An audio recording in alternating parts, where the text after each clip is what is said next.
The four things that drive business value. Hi, this is Josh Horn from Horn Valuation. I help owners build and sell their businesses using valuation tools that work today. I've had some conversations with business owners that are disappointed or confused or not understanding what's driving the value of their business. So I thought I need to clarify this, get you some things to shoot at so that you understand what drives the value of your business so you can drive it up and ultimately sell it someday and retire, do something else, whatever you want to do. So what are the four things? And it's important to understand here, I'm going to cover basically two of the three valuation approaches here, the income approach and the market approach. We're going to leave the asset approach off the table because the assumption here is that you have a business that is generating positive cash flows. We're going to keep this real simple. We're going to say your business is generating positive cash flows. It's stable. You're in full control of the business. And this is what we call a fair market value standard of value. So it's hypothetical willing buyer, hypothetical willing seller. Keeping it simple. There could be other factors at play in your particular instance, but we're going to keep this simple here. And we're going to run through a specific example of the four things. And the four things are cash flows, risk, growth, and sales of similar companies. So those are the four things that I like to say drive business value. And ultimately, sales of similar companies, the fourth one, are going to be driven by, guess what? Cash flows, risk, and growth. The first three. The value of your business is going to be driven by three things. I threw in the fourth there because in some instances, you may be in an industry that has some real potential that is growing beyond what we would normally see. So there may be some momentum at play that you could take advantage of.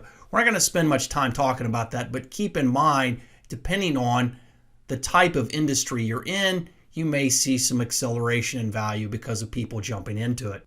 What I'm showing you here is a very simplified income approach to valuing your business. Don't use these numbers, please. Again, it's just very simplified to give you a framework on how to think about this. The highlighted boxes represent risk, growth, and cash flows. All right, so three of the four things. And what I'm going to do is just show you what happens when we change these. You drop the risk, the value of your business goes up. You increase the growth, the value of your business goes up. You increase the cash flows, the value of your business goes up. All right, so just give you an understanding of what that is. So let's just play with this just a little bit. And you can see the value is down here. It's $625,000 estimated right now. So if we drop the risk in your business, the estimated risk, it's going to make the value go up. Same thing with increasing growth. Just going to increase the growth a little bit, goes up again. Increase cash flows, increase value of your business. Moving those three levers is going to increase the value. I talked about the market approach. Largely, when you're talking about the market approach, you're talking about multiples, sales of companies in your industry. So they may take a multiple of sales, a multiple of EBITDA, all kinds of ways, you matching up companies in your industry.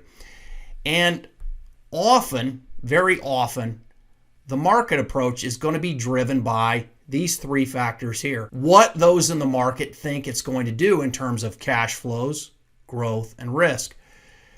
So ultimately, you're going to come back to these three things here usually. Now, it's an important time to talk about what to spend your time on, as well as what doesn't drive the value of your business. So let's talk about that a little bit.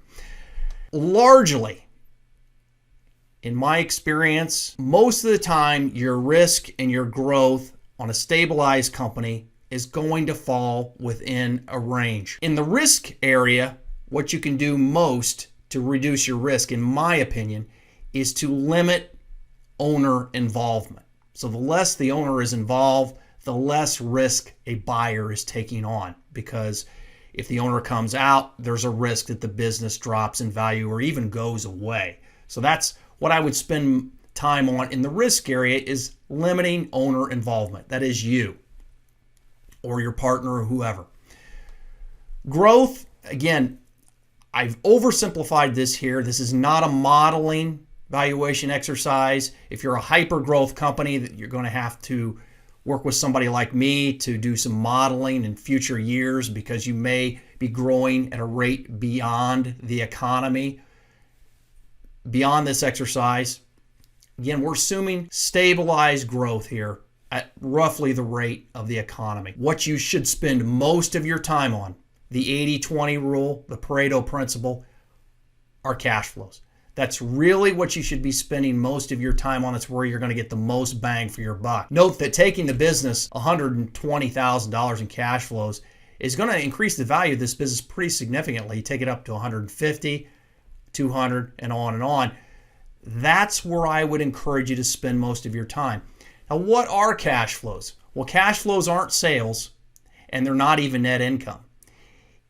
It is the cash left to the owners after everything has been paid for except for the dividends back to the owner. Okay? So this is important to understand. It's not sales less expenses. It's not even sales less expenses less income taxes. It's after all of that, less your capital expenditures, less your debt service, and less your working capital needs. And often I find that there's a misunderstanding because owners are looking at the income statement when they should be looking at a statement of cash flows on a regular basis, driving those cash flows up so they can drive the value of the business up. So what does not impact value? Well, sales not necessarily, unless it translates into cash flow. Hard work doesn't necessarily translate into a higher value business unless it impacts one of these. And in fact, some cases, harder work actually depreciates the value of the business because it's so reliant on the owner. The name of the business doesn't necessarily increase the value of the business unless it translates into one of these three things. Stuff in the warehouse doesn't necessarily translate into value unless it impacts this. Years of service. All these things I get asked about again and again and again. I understand you work hard. I understand those things are intrinsically important to you. But unfortunately, a buyer cares about this here. They care about the four things: cash flow, risk, growth, and what similar companies in your industry sell for, which are ultimately driven by the first three things. This is Josh Horn, CPA of Horn Valuation. These are the four things that drive business value. Get in touch with me if you have any questions. Thank you.